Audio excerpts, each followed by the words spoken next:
oqibatdagi 7,7 magnitudali ekanligi ochiqlangan zilzila ham insonlar hayoti, ham shahar infratuzilmasiga dahshatli deyish mumkin bo'lgan darajada zarar yetkazdi.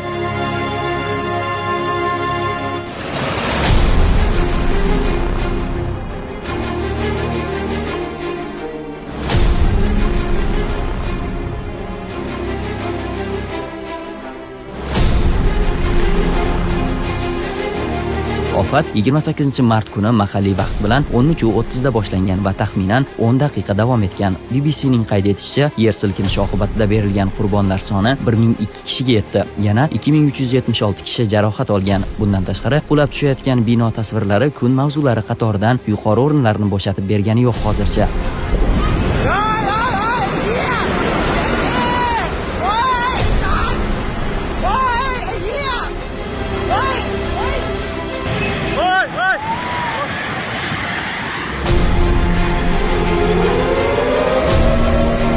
Xitoy seysmologik markaziga ishonadigan bo'lsak, shu kuni 14:20 atrofida Myanmada ham 7,9 magnitudali zilzila qayd etilgan. Uning ta'siri esa Tailand, Bangladesh, Laos, Xitoy va Hindistonda ham sezilgan. Minglab aholi elektr va aloqa uzilishlari sababli Myanmadagi tabiiy ofatning oqibatlarini aks ettiruvchi yangi video va fotolarni e'lon qilishda muammolarga duch kelmoqda. Xorijiy nashrlarga ko'ra, Myanmaning bir necha yirik shaharlarida aholi tuni bo'yi kuzatilgan yer osti silkinishlari natijasida kechani ochiq osmon ostida o'tkazishga majbur bo'lgan. Myanmadagi harbiy Xuanta rahbari Min Aung Hlaing xalqaro yordam so'rab chiqish ham qildi.